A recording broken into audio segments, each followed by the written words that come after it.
It was not easy. There were days where I would just cry. I would just cry so hard that I needed support from my family members. I needed prayers because the course was just so hard.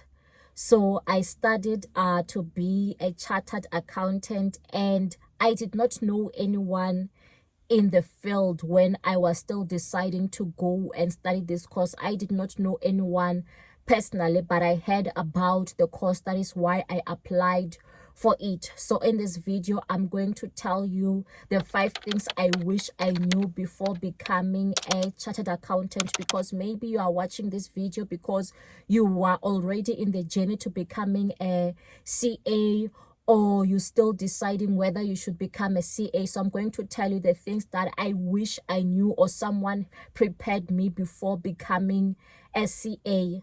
So hi guys, my name is XIREN. So I am a chartered accountant by profession. I qualified in 2014. So the first thing to know is that it's not easy. Yes, you might go into first year of university and you find it easy, but once you get to like your second year, third year, it becomes quite difficult.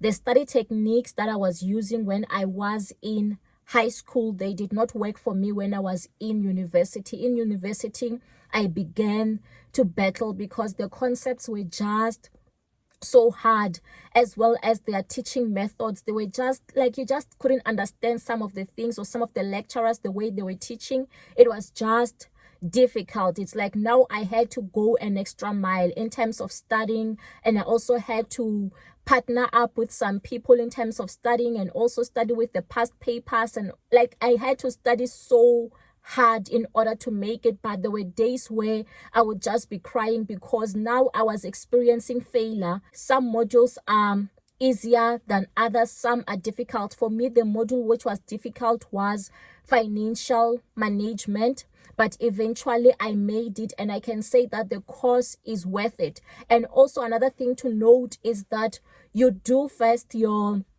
degree, which is a 3-year course, but in order for you to make it to study the postgraduate degree or the honors that's meant for CAs or for CTA, you have to pass with a certain average mark. So you have to pass with a certain average mark, which some of the people could not do. That is why they could not become chartered accountants. When you do finish that honors, you still need to write 2 board exams, which are also not easy.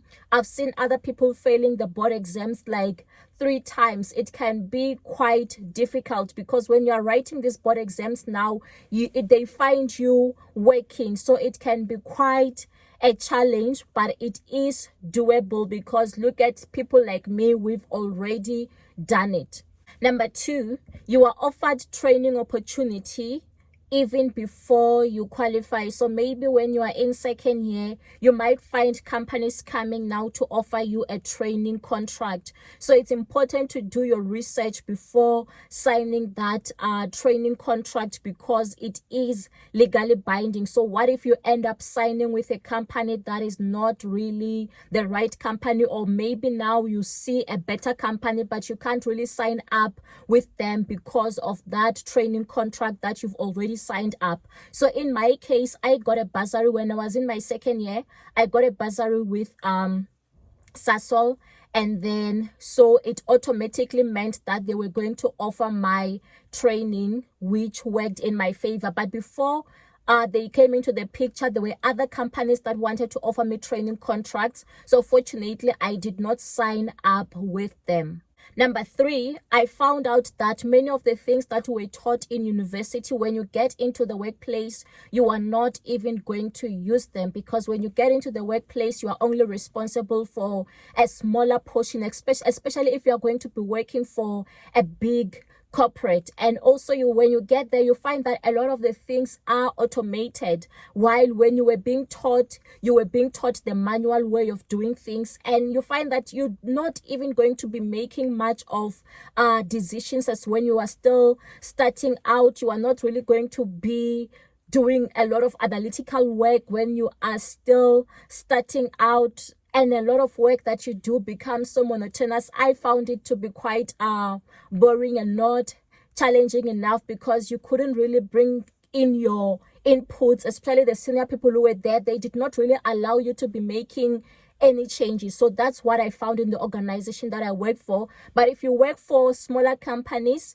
that's where you are exposed to a lot of things, unlike when you are working for a bigger company. Number 4, your salary depends on the company that you are going to work for.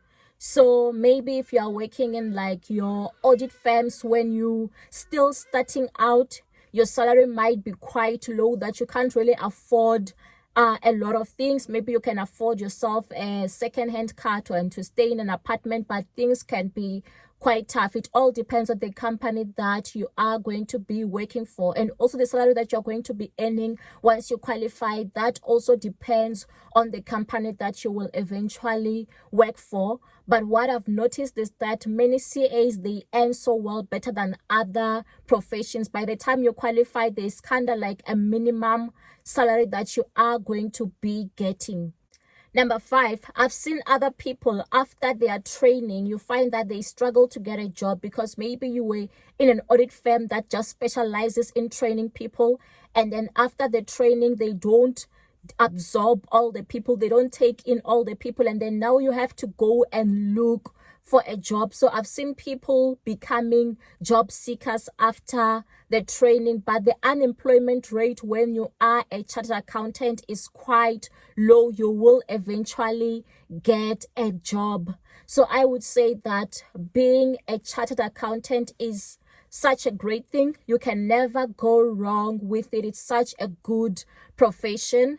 And if you like this video, don't forget to like and to subscribe, and also to leave your comments, and also to ask me any questions that you might have when it comes to being a chartered accountant.